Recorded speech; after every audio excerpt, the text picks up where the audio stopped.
All right. Welcome back to Mentorship Moments. Each one, teach one. With your boy CJ. It's so good to be back. Hey, listen, every now and then I have to do this from a different space. I used to talk about police community relations and how we can educate each other, but it was from a very negative space. Now that we're coming out of this social unrest and everything seems to be, I guess I don't want to say healing yet, but I think the emotions are calmed down. I think it's time to have a discussion to show where I believe, and I brought a friend, law enforcement is going. So this is about police and community. Where do we go from here? And guess what? I got my LinkedIn fam, a whole bunch of police officers that are listening right now. And I've got my community that are listening right now. This is the perfect chance to talk. So we're going to put out a number. I can't wait. So where do we go from here? Is it time to talk yet? Well, guess what? I brought the backup. Mentorship moments, each one, teach one. Let's go. Sometimes you just gotta make it happen. Gonna make it happen. Gonna make it happen. Just make it happen. Just make it happen. Just make it happen. Well, hey guys, welcome back to Mentorship Moments, each one teach one. Now, this is a wellness show. Now, this is a wellness show that deals with community.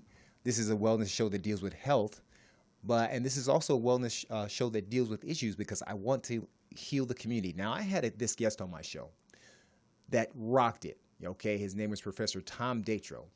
And there's no need for a long introduction, and I'll give you his bio in a second. Now, before we get started on community policing and how we go from here, let's talk about one of my favorite partners that's been helping me keep this show going. And her name is Yulitas Carter of Mutual Realty Consultants. It's a 5-star company. When you need to a certified probate and trust real estate specialist, she's the one to call. Remember, it's a 5-star experience. Yulitas Carter. Now, her number is 213, look at that beautiful photo, 804-3369. Hey, definitely want to hook up with Sally. She is the bomb.com. Now we're going to move forward. We're going to get right into the subject matter because this guy and I together can talk for 2 hours. Now, this is part 2, and I don't want to go into part 4 or 5, so we're going to get right into this. Without further ado, shouts out to some fathers that I didn't mention last time on the last show. Greg Allen, happy Father's Day. Mr. Michael Bates, hey, I'm representing I Got You.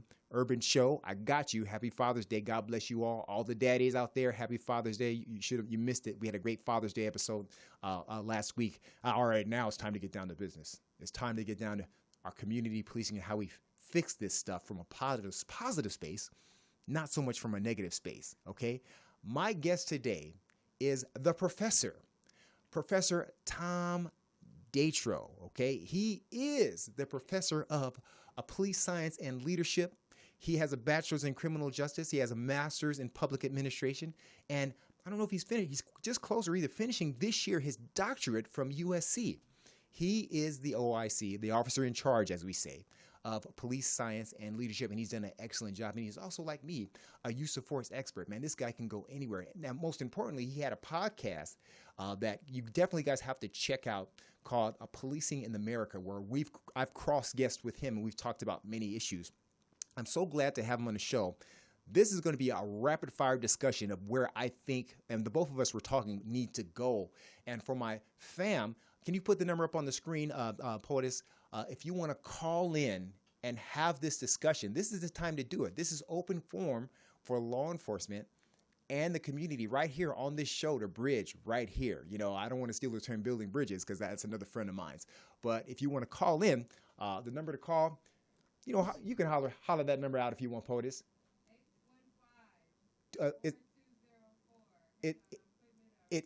Oh, that's all right. It's 213-815. She gonna make it bigger? Oh, there you go. Because I wear glasses. It's 323-815-4619. 4204. That number, if you want to call in again, if something pings in your heart, if you're law enforcement and you want to be a part of this, if something pings in your heart and you're a community member, you want to call in on this number, 323-815-4204. Now, I don't like ugly, and God don't like ugly. I'm not here to argue today. I'm here for solutions. I may say something you may not agree with, but it's all coming from a place of love, from a different perspective, okay? We're going to learn from each other today. All right, so without further ado, bring this clean-shaven, beautiful, white chocolate man in. Bring him in. Ladies and gentlemen, Thomas Datro. What's going on, man? How you doing? I'm doing great, Clea. Thank you so much, man. How was my brief like intro to you? Was that good? Was that good, bro? Because the last one was long. It was perfect. It was perfect. I did end up finishing the doctorate this year, so thank goodness that's done. Congratulations. We're going to give you a standing ovation in the studio. We have 2 cats, POTUS and me, 2 meows and a hand clap. We got it going on, man. You are the man, man. I'm super duper proud of you, man. Now, listen, I want to get right into this because we talked about a few subjects. And, the last time we talked about your background and your origins, we talked about community policing, and we touched upon items like procedural justice, which we'll touch on again. And then you brought me on your show, and we kept talking and talking, and we wanted to get to what change looks like from the bottom up, from training. Now, there are law enforcement officers or they're listening like that right now that run academies and this, that, and the other. Where we work in the Los Angeles area, have, I guess we can call this progressive in change as to how we're training our recruits. There's an evolution. There's a going on right now, a slow one, but definitely an evolution. So let's just get right into rapid fire, okay? I want to talk about the future of law enforcement, and this segment will be called the Police Academy, quasi-military or college campus. When I say that, how does that ping on you, Tom, from your experience? Well, I'll tell you what, Clee, I understand the concepts behind a quasi-paramilitary, but like all things, evolution is inevitable. And with what the expectations of the community are, and with where crime is at a historical perspective, I know we're seeing a bump these last 2 years, and there's many variables that come into that. But from the perspective of what the community wants from us, I feel it's time to start transitioning away from this paramilitary style academy. I think that the citizens have spoken loud and clear, and in that is they want a police force that not just looks like them, diversity wise, but that acts like them. Right. We're still using our last names on our shirts, because somehow that's, I don't know, tactically better than my first name. I don't know, like none of it makes sense to me. Well, I'm glad you said that. You said something that really just pinged on me, what the community wants. I mean, ideally on the side of our car, that's what we say, How has it been now? I've got 25 years on. How much time do you have on, Tom?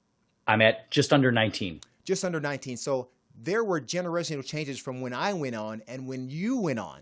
When I came on, I came on as a part of the tolerance generation. That was the big buzzword. We need to tolerate people we don't know. But it was always about, no matter what the change was generationally, it still was about how we're going to change ourselves for ourselves and then let the community deal with it. You coming in, your generation, did you still feel the same way going through your academy experience? And we can talk about that as we continue. The academy was a blur, and it's because you're trying to get so much information down the proverbial throats of a bunch of individuals who are coming at this from a wide variety of backgrounds. I had classmates who this was their first job. They still lived at home. I traveled from Chicago, to be here. And I was a professor at university, adjunct professor at university before I started. So you have this wide spectrum. There was a U.S. attorney who was in our class, and then like a stay-at-home mom that wanted to do something different. So when you have this diverse group of people and you're trying to give them all this data on the law, all these policies, procedures, and a very strict way of doing things, I guess I understand the paramilitary from an organizational sharing.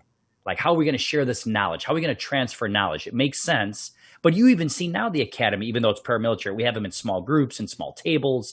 It's more of an adult learning concepts.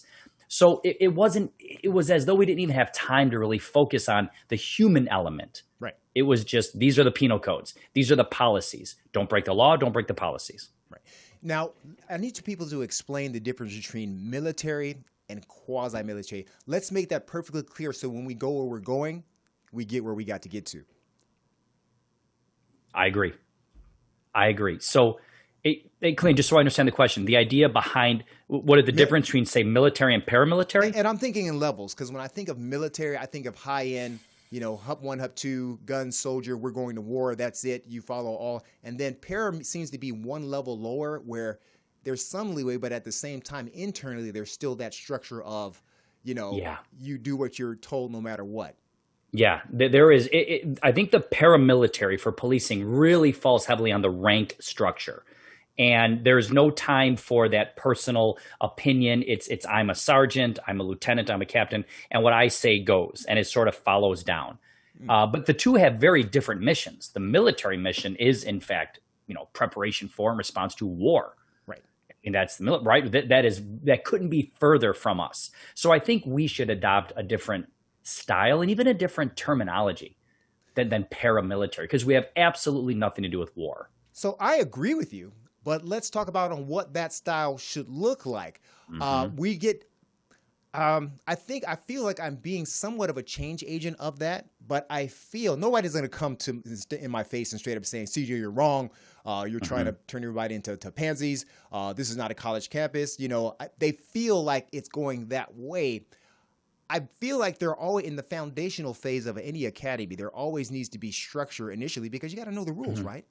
For sure. When do we take the gas off a little bit, like we talked about in the last episode, and policing in America, and allow them to be human? What does that look like you as a professor? And we agree on a lot of these things. What does that look like for you? So think of it from this perspective. You can have the structure, you can have the skeleton, if you will, to hold up the building. I need beams and support beams and walls and ceilings, but just because it's a building, every building can be something different. You can have a concert hall, or you could have a classroom, or it could be a storage facility. So I think you need the structure of the academy to have that military idea of, I'm in charge. And then if you have a complaint or a gripe, this next person's in charge. It's a very effective way to move information back and forth. But just like a building can house an educational facility, there's grammar schools, middle schools, high schools, colleges. At a college, you get a lot more leeway with how you learn. Right. And it feels like when we constrain everything for the paramilitary academy, we bring people in because of their unique, diverse backgrounds, and they're going to be a good officer. But then we strip them of that and say, no, you are part of this machine. And I think we need to start getting away from that and say, we hired you for who you are. But then you get to the academy and it's almost like, nope, you are not that person anymore. You are just so-and-so from class number. And we need to let people be themselves a little bit. I like how you said that. Now, here's me. I claim I never drank the Kool-Aid, but there was a time when I transitioned from civilian to academy recruit. It took me about 2 years to shake off the robot. I mean, I was a robot. I would walk around and say, yes, sir, yes, ma'am, to everybody. I would say, yes, sir, yes, ma'am, to some of my best friends. And I felt a detachment because for about a good 6 months, I'm following these rules. And, here's a very college kid, influential. I felt like I was honed in and I didn't feel like myself for a couple of years. Did you feel the same way? Because I came on in 96. You came on maybe close to the 2000s. Did you feel the same way coming out of the academy? Let's personalize it. Absolutely. I remember day one, I'm standing in the parking lot and we're learning how to line up. And somebody starts yelling at me, one of the DIs, because my watch is not professional. And he's yelling, and I look at it and I think, hey man, this is a Timex Ironman watch. This is a great watch. It sets my alarm. It has my heart rate on it. It has the date and the time. It was a high-end watch 20 years ago, but it was not professional, And so this is the problem in this silo of thinking. You start to define what professional is only from your past experiences. And the watch is a functional tool. It's going to tell me the date. It's going to tell me the time. It's going to tell me a few basic necessities. And to start yelling at you like it's not professional, sure, it changed my whole mentality. I started calling everybody sir and ma'am. And I learned very quickly that women don't like to be called ma'am. It's miss, right? Can I call somebody ma'am? And that's like, it implies age, certain age. So I was calling everybody ma'am, and I was getting corrected nonstop, which goes to show me the antiquity of some of this training. We should start calling. And nowadays with gender fluidity and not making assumptions, big time. Who am I to call somebody sir or ma'am? That is an excellent point. Now, especially with our LGBTQ communities, Correct. People seem to want to be identified right or wrong. I don't have time to discuss that. You know, if we're law enforcement for all, we have to be prep for all. Now, what do you feel about this argument when we get resistance to this slow wheel of change? Well, the yelling prepares you for what you're going to get out there in the field. Young officer recruit Joseph, you know, if you can't deal with us yelling in here, how are you going to deal with the old lady yelling at you out in the streets? You're going to pee in your pants. How do you feel about that argument? Yeah, well, and of course, now we're going to go back to my fallback, which is the data. Show me the study where you ran an academy, where you didn't yell at everybody, and when officers went into the field, they were completely lost and overwhelmed. Right? You can't make the claim and then not run the study to verify the claim. It's a theory. The theory is I'm going to inoculate you with stress by yelling at you for minutia. And the problem is you're getting yelled at for making mistakes. You're not getting yelled at because you made an intentional act. You made a mistake. So what is that reinforcing in the subconscious of our officers? That when citizens make mistakes, they get yelled at. That's the response.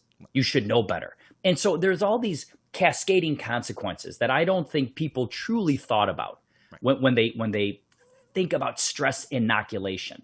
You'd have to show me the data and show me where we did this and it proved to be the case. I see a lot of officers that go through the same academy that lose their cool in the field. Well, if this worked, I thought we were supposed to be stress inoculated. So maybe it doesn't work as good as we think it does. You know, I hear your point there, and to your point, and we're sending these guys out in the field, and we're pretending like when they get to the academy, we treat them like they're newborn babies, like they have no life experience. There are officers coming in 25, 30, sometimes 40 years, and they don't know about de-escalation yet, so we have to break them down and tell them, well, wait a minute. Right. Some of these people were bank managers. They were de-escalating with people before they knew there was a term behind it. If you were a restaurant manager at freaking McDonald's, you know, you were de-escalating. So how do you feel if there was a counter argument to this, doesn't life experience, the fact that you got on the job, you went through a thorough background process, you got in, give you some credibility as a recruit coming in? What do you think about that? I think 100% correct. We've all lived a life before we came into the academy. And you know, if somebody was a customer service agent at an airline, their ability to de-escalate is going to be phenomenal because nobody goes to the customer service desk at the airline because things are going so well. It's usually because something's wrong or they're getting overcharged or they missed their flight and they have to deal with this.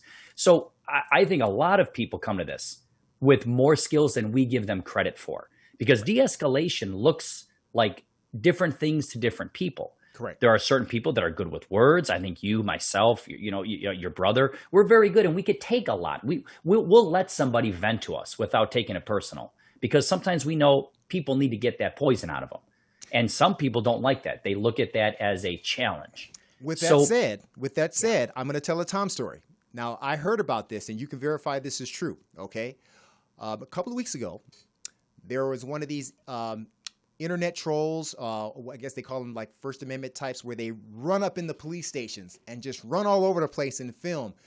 In this case, you were being a professor at an academy, and they ran. Is this true? They ran in with their cameras and ran all over the academy. Is this true, Tom? Is this true? It's very true. They made their way onto one of our campuses, which I didn't recognize this. I didn't know this. It's open to the public, except for closed doors and certain facilities. But in general, it's called such and such park because it is a park. People have access to this area. Yep. Now the thing is, how it's been handled before when they record and put these stations on YouTube, you see the resistance. You can't come up here. Officers are flexed up, and you empathize with what they're doing. Hey, get out of here. You don't belong here. You can't film here. What I heard was, Tom, you broke them down verbally. You talked to them. You understood where they were coming from. You actually understood their rights. And I heard you de-escalated. You calmed it down better than sending 20 officers down that way to get him out. Can you talk about it? You were there. I heard about it. Yeah.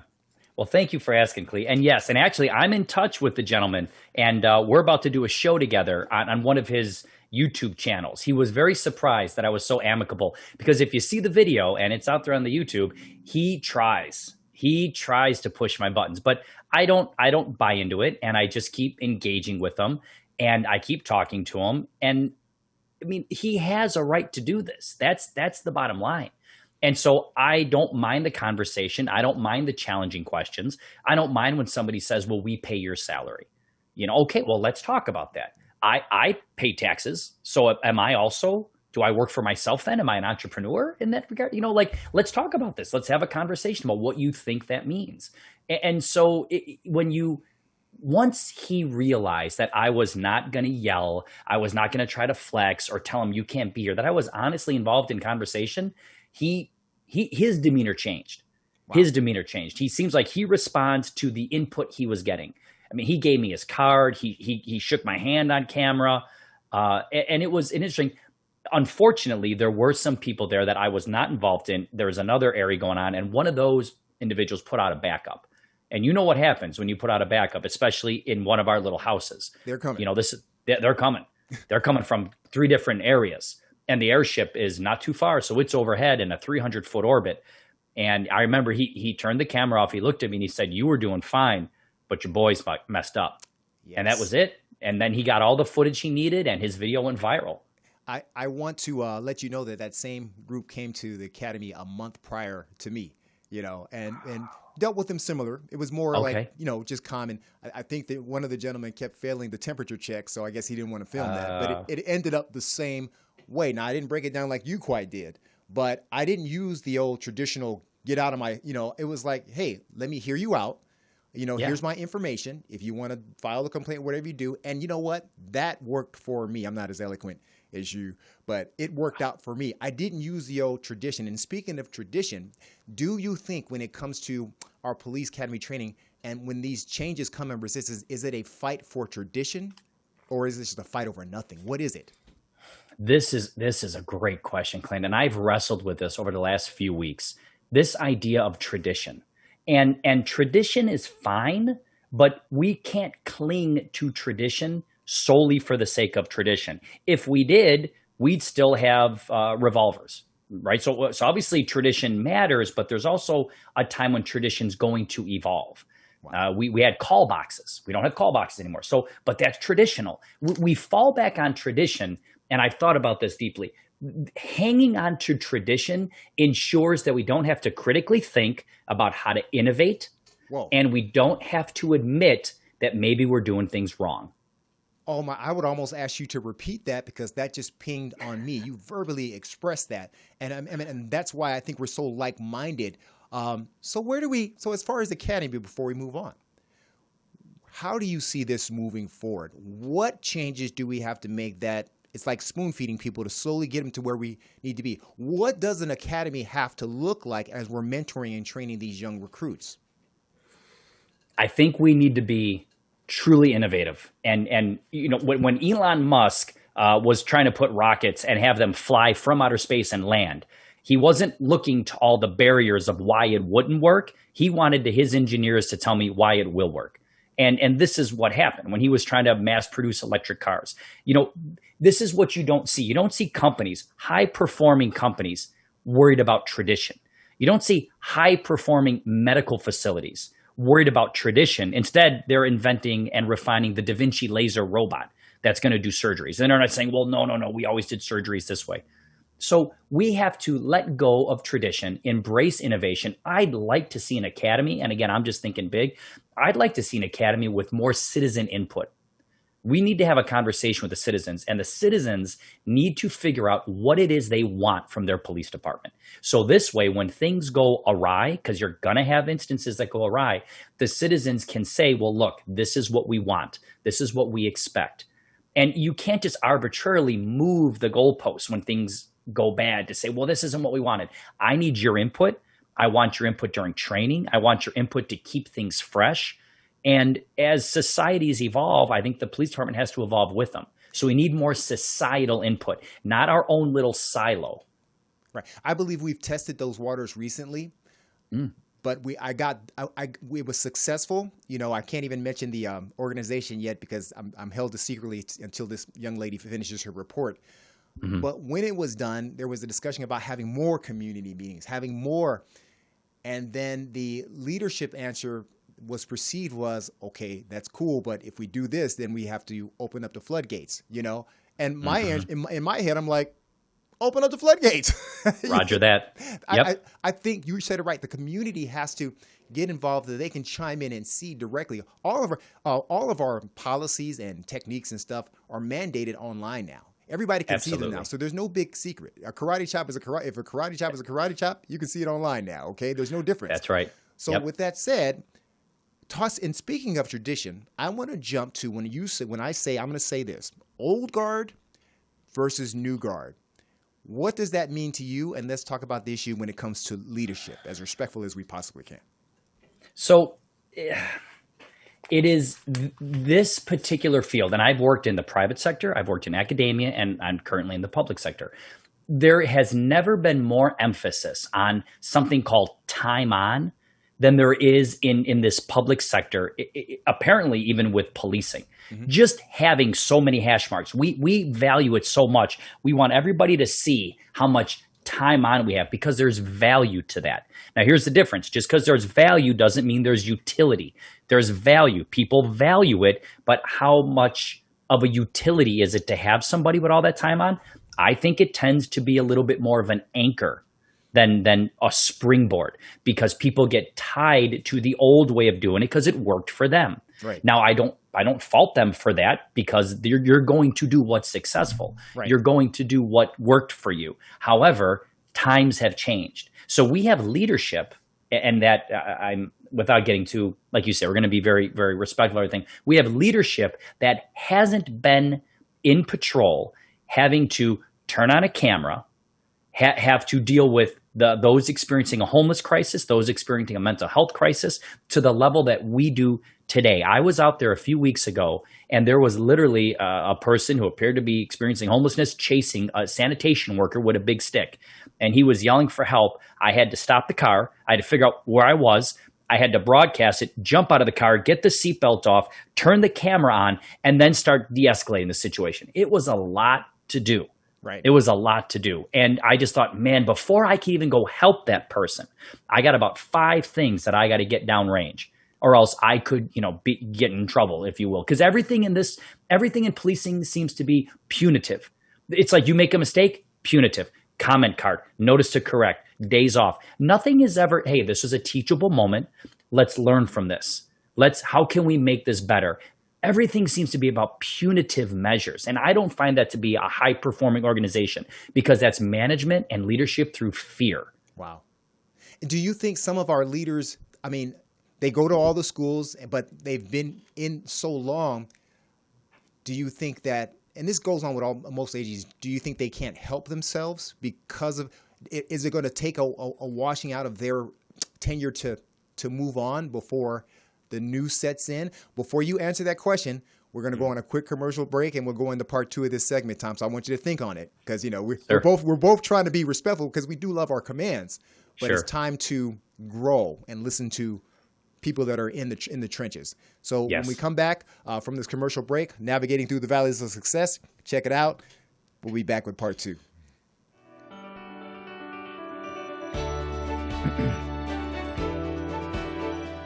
I tried to be secular about this book, but I can't. Something's working within me. DJ was already an incredible person, and then he wrote a book. I turned to God as a person that stopped believing. So you will meet me there, and if not, you will see the works that help me get there. If you want to know how to change and learn how to change from the inside out, you read this book. Money is a real thing. It's a part of it. But what I show in the book, and I'm telling my young people out there, I'm walking you through business. This is a real business lecture 101. It's not the green that's going to keep you sustained. It's your influence. How well do you impart influence and love in people? How do I make you rich by a conversation we've had? It's going to help you no matter what situation, no matter what trials or tribulations you're going through. It's going to give you that ammo that you need. Watch God grow inside of me. Watch him show me why this went wrong to get to right. To him to say, you know what, God? I needed the tragedy too. I needed to feel loss. I needed to feel grief. I needed to feel let down. And thank God you've got me where I'm at in my marriage, with my kids, with my family, so I can see the blessings and I can tell somebody else how all those things I went through in the past got me where I'm at today. You can get through anything if you just keep the faith and walk through that valley and don't give up. Don't turn back. Don't look back. Just keep looking forward. And the goal is right there. You just have to keep pushing for it. Keep your brains in your head. Keep your heart in your chest. And keep your pee-pee in your pants. And that's it. That's great advice. This will stay in your hearts for the rest of your life. And it will conquer the demons that lie in your mind.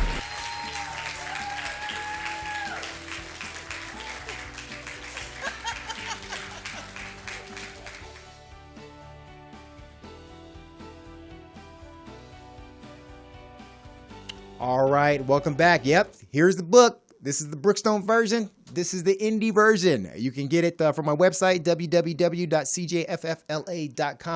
Speaking of which, if you like the content that's happening in the show, you can hit us up on two ways. You can hit us up on Cash App at $CJ or at Venmo at CJ Functional. All right, we're going to continue. There it is, Cash App, $CJ Functional. Look, any little thing helps.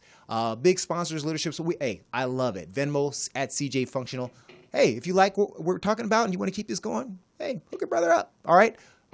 We're continuing the conversation on part 2, old guard versus new guard. You talked about. Let's talk about you as a supervisor, as a frontline manager. And you talked about, comment cards feeling. I never saw a comment card that was not positive, that felt like, oh, thank you for this negative comment card, and felt like doing police work the next day. Man, please explain us how we make this better as what I consider you as a new guard. So I take this approach that I think is very hard to take from my experiences with our current regime. And when I say command, top to bottom, it is not looked at favorably to not have an answer. Like, for some reason, you can never just say, oh, I didn't know that. There's a robbery that took place at 4 a.m. Nobody was hurt. And you have to call the captain at 4 a.m. when he or she is still sleeping, wake them up just in case somebody at 6 a.m. calls them and asks about the robbery.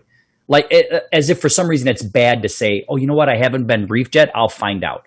Like, better to disturb their sleep so they're cognitively impaired the rest of the day. It makes no sense. So this is the old guard mentality. I prefer embracing the fact that there's things I might not know and that I may be wrong. Our current leadership can't accept that. That's it. I wrote something down for this. And it's like, this is my little quote I'm working on. We don't know what we don't know.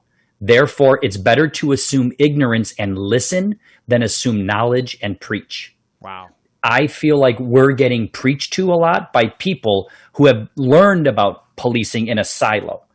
Baltimore's doing really innovative things. So is Milwaukee. It may be in the 50s, LAPD was the only game in town, but there's some small agencies that are doing some really neat stuff. Yes. Let's not discount them. Let's not operate with such hubris that we think we're the best. We can learn from other people, and you don't know what you don't know. So it helps to listen sometimes. Well, how do you feel about this? And you're of this generation, and so am I. It doesn't matter what rank you are. If something happens that was out of your span and you weren't there, the common answer was, well, you should have known. Yeah. You should have had the foresight. Or the other one, the current one that seems modern but is so archaic to me, is the 5 whys. Oh, well, why did the recruit leave the door open? Well, why do you think he did that, Sergeant Joseph? I don't know. Right. Well, why don't you know? I freaking don't know. you know? What do you think about that? That's still prevalent. I mean, it's gotten a lot better, but it seems like there's this drive to squeeze an answer out of you. And when you come in, you almost feel like you have to lie just to get off my back, man. I just don't know. Let's help this kid, as opposed to all the 5 whys and stuff like that. What do you think about that? Yeah, you can see the contradiction. If you just hit pause, step back, and then hit play, you see the contradiction. In the academy, you're told, don't explain why, just say, yes, sir, yes, ma'am, won't happen again. Right? So at your infancy, you're told, there is no excuse, I don't know this, it won't happen again. And that's acceptable. And then as you go, you're told, well, no, you have to have an answer for everything. And then you try to explain something and they're like, well, that's not good enough. And then they go into these the 5 whys or some other, leadership book where they got this idea of, the 5 dysfunctions of a team by Lencioni, or the Starling 7 habits of, or what is it? Steve Covey's 7 habits of highly effective people. Yeah. Somebody reads something and they want to all of a sudden infuse it in.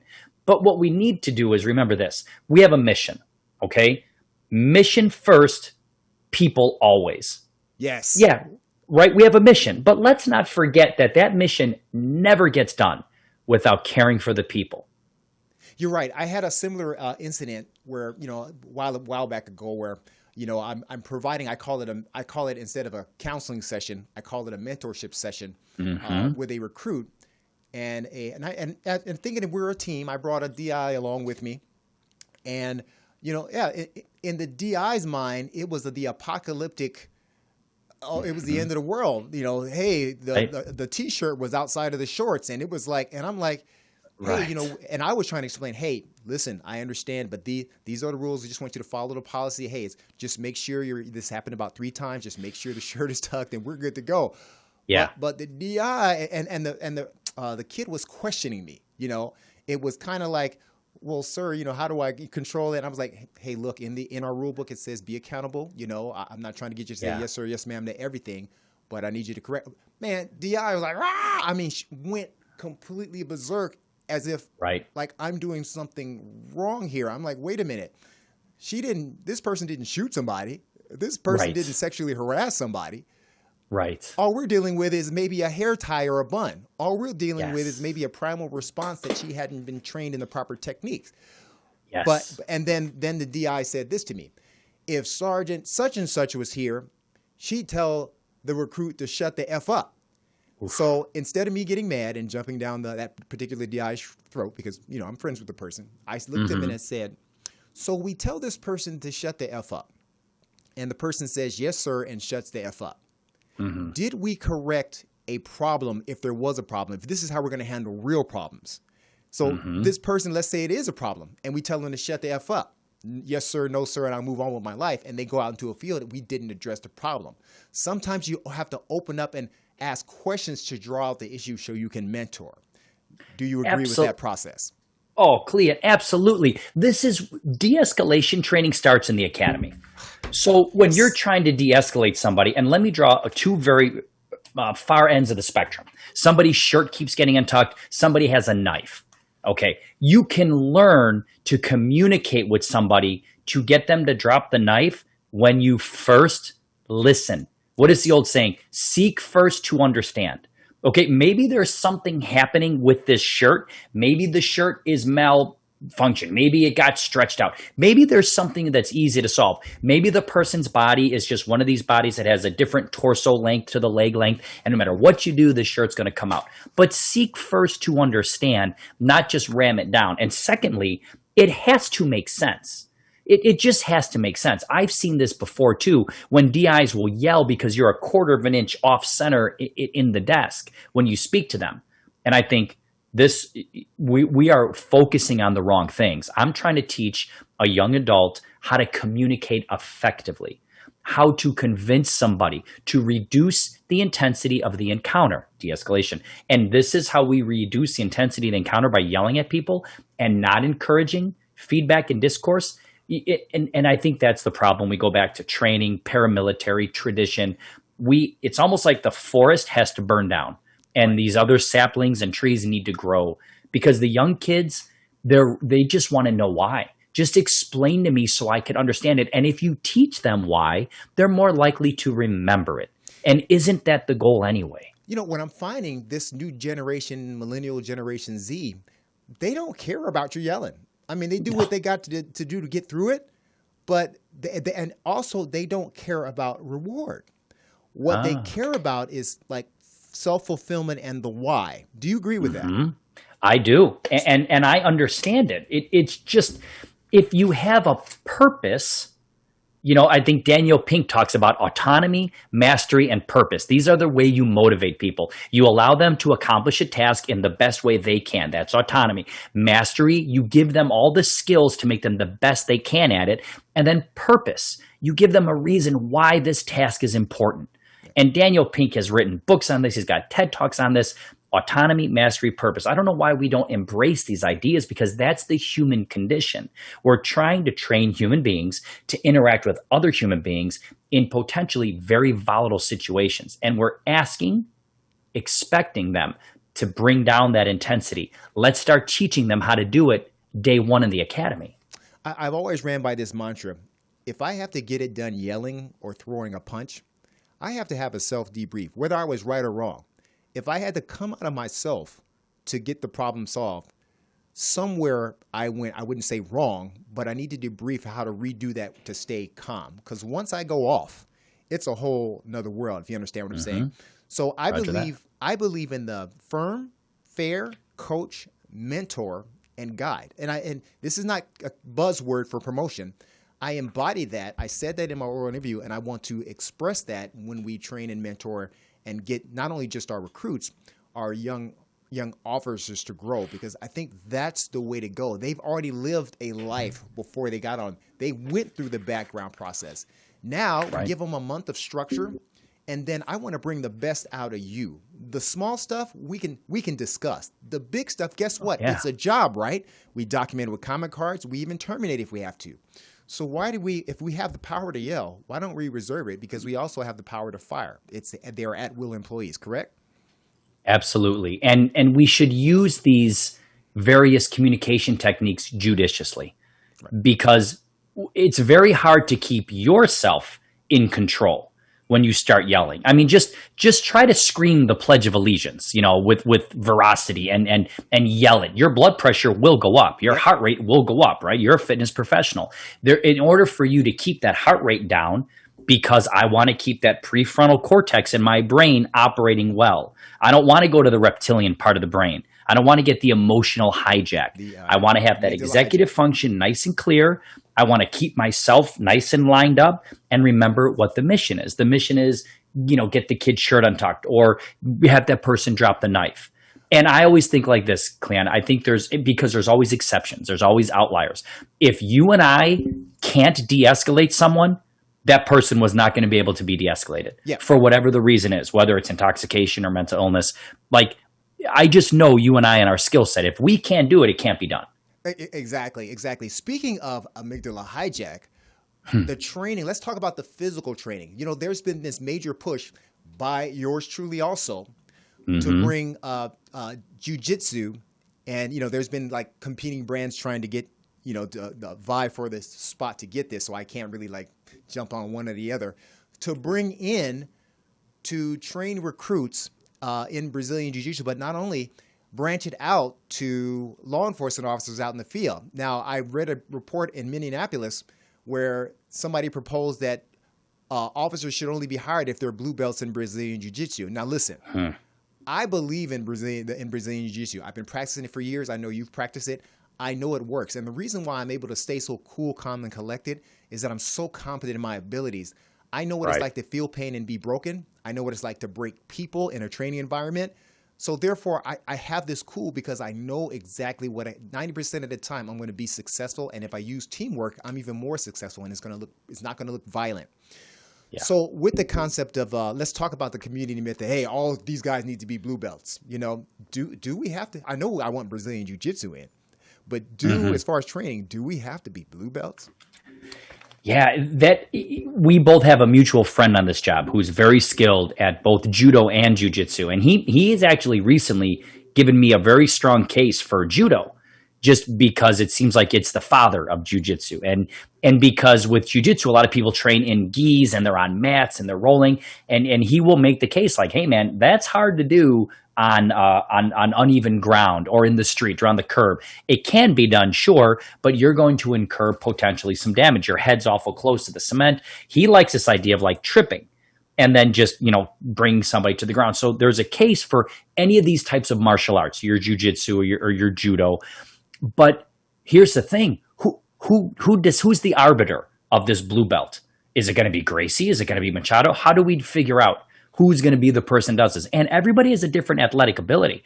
Some people can get the blue belt really quick. Some people can get the blue belt, might take them 3 years. But you and I both know if you're not continuing to train, it doesn't matter that you were a blue belt.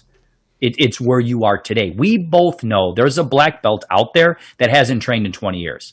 Yep. That you and I could outwork on the mat. So just because you get to be a blue belt doesn't mean it's like, well, now you're blessed forever. You have to train that. And as you age, you and I are both elder athletes at this point. If the Cleon at 31 and the Tom at 31 stepped in the room and chased us, we're better off running away because those guys are some bad dudes, right? So we might say we don't want to. There's going to be a degradation of skills as you get older. Right. But I don't believe they all should be blue belts for this reason. And I do have an answer as to where we should go, but I can't say it right now. I just can't. I think I've told you, I'm in the mix of this, I can't say it right now. Sure. You don't have to be a blue belt. Now, the problem is why jiu-jitsu is such a hard sell to command that doesn't understand it is we always show where jiu-jitsu is dominant. We're on top, legs are wrapped up, no punches, no kicks. But they're saying, well, I can't do that. My argument for jiu-jitsu at white belt level, at a combatives level, is the fact that if a suspect's punching you, you can grab him and hold him to buy yourself time for backup to arrive. Mm-hmm. If I can get just a 50-year-old police officer that hasn't trained to understand how to close the distance and hold and buy time, just at a combative level, basically not even a white belt level, that jiu-jitsu wins. We've been selling it wrong. And to say, they have to be blue belts, they all have to be purple belts, that's almost as discriminatory as the Cooper scale PFQ. A male 40 can do 20 push-ups and get an A, and a 20-year-old does 20 and fails. Right.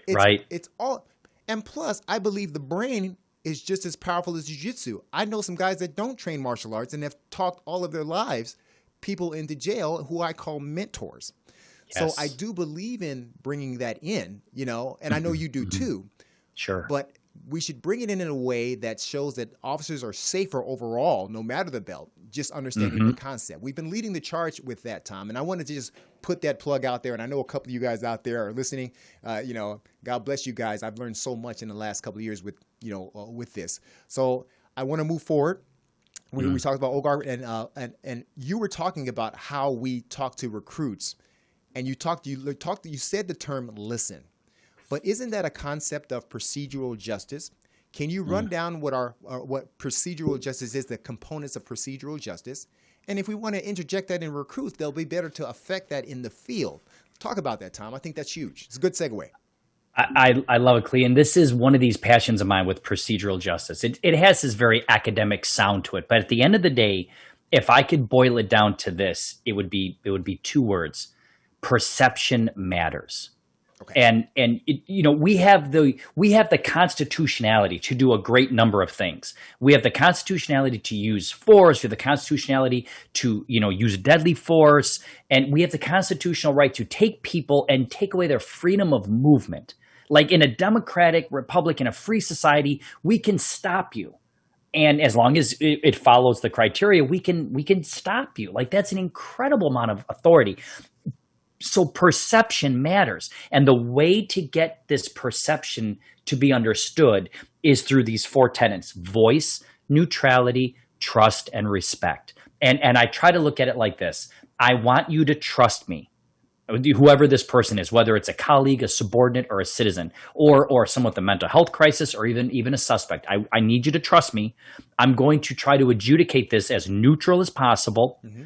I'm going to give my voice, and I'm going to give you a voice for this. We're both going to come to this together, and I'm going to be respectful from top to bottom. Right. And that's it. We have both had this experience. This is the best way I can explain it, and I've thought about this. I've had people thank me right before we closed the cell door on them. Like you're arrested, yes. You're fingerprinted, and you are now going to be in a box. And they look at me and they say, hey, Datro, thank you. And for me, maybe it sounds cheesy. That's powerful. I've just taken away somebody's freedom. I've just severely impacted their life and they're thanking me. Yep. I don't take that lightly. And that's because I was neutral. I gained their respect. I gave them a voice and I built their trust with me, you know? And I find that if officers understand that perception matters, just because you can do something doesn't mean you should do something. Just because the Constitution says, you know, we can engage in these pretextual stops doesn't mean we need to do it ad nauseum, doesn't mean we need to do it constantly. Yes. And when somebody gets upset with us, the burden is on us to explain to them why this happened and to value their perspective. In fact, that should be the first thing. That should, like you said, right. That should be the first thing when we say when we engage a traffic stop. I always tell officers, either it's a felony, go all the way, it's a felony prone. You know, there's no in between. Either it's a felony, you do what you got to do, or it is a traffic stop. And when you have a traffic stop, it is your duty to tell them your name, who you are, and why you stopped them, and then go from there. That way the game is fair and the game is set. You know, you are detained. Now they know why. But if it's the other extreme where it's a felony, hey, use your tactics, do what you have to do. There's no, when we go in between is where we have these tactical errors and these officers running around, and it's insane. Know what you have and act accordingly. The traffic stop where you introduce yourself and tell them why you stopped them, that is guardian, okay? The gladiator comes out when this guy just robbed a bank, there's a kid in the car, kidnapped the kid. Now that's where the gladiator comes in, and you have to do what you have to do. You know, am I speaking right about procedural justice with that example? Absolutely. Absolutely. Having that in the forefront of your mind, the street officer will impact the profession more so than any chief can ever hope to. And we need to understand that. Chauvin created protests in Tokyo because of his actions. The power that the street officer has is almost inconceivable. Nothing any chief does will impact the way the street level cop does. And I try to explain to them, your actions will impact people and communities potentially for a lifetime, right? Tokyo was protesting because of Chauvin. That's power. Well, Tom, I want to break off that subject for a little bit because, you know, we've been talking about, I have friends coming to me and I know you had an experience where we're going to just go off gear a little bit. And we're going to talk about implicit bias where a friend says, hey, I've never heard of an officer getting, you know, popped for implicit bias out in the field. Why is that? You know, and my answer to that is that's a hard thing to show. In fact, the community and activists work with law enforcement to develop the check boxes for implicit bias. I want to make sure I didn't want to ignore the citizen, but you had a different experience you were telling me about without, you know, dropping names of these high-powered people. Do you remember that story? So, Clint, can you give me just a little bit, because I have a few implicit bias sort of experiences. You were talking about you were in front of, let's say, you were traveling, you were in front of a police commission. Yes. So here's what we have going on. And this is an issue that is cognitively the problem. The feeling of being right is a real thing. It's like the feeling of being full. You know when you're hungry, you know when you're sad. These are feelings that are somewhat tangible. And the feeling of being right is very tangible, akin to hunger and satiety, being satisfied when you eat. So when somebody feels they're right, it's very hard to convince them otherwise. And they said to me, when they said to the group, we don't have any sustained implicit bias complaints. Perhaps we need to lower the bar because I know this is happening. Wow. Right? They're making a causational claim. They know it's happening. Well, then if you know it's happening, please bring forth the evidence so we can look at the video and we could get that sustained complaint you're looking for. Do you feel like it's coming down to the point, and it hasn't yet, to where they say, oh, white officer stops black guy. Let's just make it implicit bias. Do you feel like that's where we're headed if you let somebody say something like that? So here's what I would say. Do I think it's heading that direction? When officers start to work in that way, when officers start to go about their day with that in mind, then I would say it's happening. Irrespective of what a police commission wants, when an officer says to another officer offline and these conversations are happening, oh, I'm not stopping that car. There's no way. We're two white guys in a car. There's no way that's a person of color. Like, just the fact that those conversations are happening is evidence that we're at that point. That's just the fear of puts us there, which some citizens say, that's great. I want you to be scared. But what happens if you're afraid to stop that car and there's a human trafficking suspect in the trunk of the car? I mean, this is what we're talking about. I want my officers to still have confidence to do their jobs, but just be smart. I think that's what I'm saying. And there's no fear that needs to be, I don't want a commissioner or judge to cause me being scared to do my job. That's not right either. So it's a double-edged sword. So here's the deal. When it comes to these implicit bias complaints, I want to tell my community and these major agencies like ours, these check boxes were made by activists and this was worked on together. And these check boxes aren't really adding up. Bottom line, implicit is an intangible thing. Barring an officer just calling some citizen out of their name or out of their race or something like that, that's a hard thing to do as long as they're doing jobs. And I was going to bring the checklist in to show you guys, and we'll maybe do that in another episode. But I wanted to clear that up. There are officers that do get disciplined for stuff that they do. There are officers sitting in jail for crimes, I can tell you that.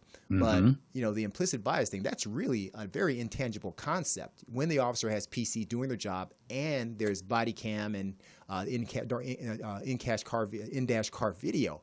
So to your question, we don't want to scare our officers that are serving your community as deterrents of crime, not the solvers of crime, deterrents of crime from doing their job. But we get it, and that's why we're having these types of conversations. Tom, man, we got it all out, but I don't feel like we're done, bro. It's like we're like these kindred spirits. But is there anything that you would like to close, Professor, to our public and our law enforcement officers who have been listening? I've been checking LinkedIn; they're on. And sorry for the technical difficulty, you guys. Y'all was ready, but we're on. I'm up. Give us some words of encouragement as we all move together, because this is not coming no longer from a place of depression like it was the last few episodes. Like we're fighting for our careers, we're fighting for our society. I actually feel like we're coming out of this, and it's time for us emotions are down, and it's time to talk again. Give us some positive affirmations, Professor Datro. Thank you, Clee. You're always so nice. And I think I'm going to go back to our LEIU talk that we did a couple years ago. And I want to remind my fellow brothers, sisters, officers, is this. There is no escape clause in the oath that we took. Okay, we took an oath. And in that oath, never did it say, I will do these things unless the police commission doesn't support me, or unless I feel that the mayor has 100% got my back. We didn't say any of that. Yes. We said we were going to do these things by hell or high water. And I go back to this phrase I've been saying, the nobility of this profession is found in the hardships of this profession. Amen. It's hard, right, Cleon? It's hard. Amen. And that's why we do it. Because other people can't. When I hear somebody say, I don't know how you could be a cop these days, all that does is make me stronger. Like, that's right. That's right. These shoulders and these legs can carry that burden. Because I will admit, Tom, it made me weak, and I almost quit. But, remembering guys like you, seeing my brother out there speaking those words of encouragement he's been doing out there on a national level, it just really gave me a spark. And I said, who the heck am I to be depressed? I've got people to mentor. I've got recruits to grow. And together, you and I and the others that we serve around, God bless you guys for what you do. Tom, we're going to have you on for one of our health segments, because he's one of the fittest guys that I know. And we're going to talk about some healthy Tom stories. But thank you so much for being on this show, Tom. Honestly, I think we got it all out in the calm, very approachable level. I'll give you the feedback from our officers and from our community later, and we'll talk about some of that feedback, all right? God bless you, Tom. Love you, bro. This is Mentorship Moments. Each one teach one. We are the village. The next episode, I promise you, we're going to have a young engineer that I've mentored for a while. He started from the bottom. Now he's here mentoring people as an engineer, Mr. Eric Washington. I can't wait. Each one teach one. We are the village. Let's talk. Gonna make it happen.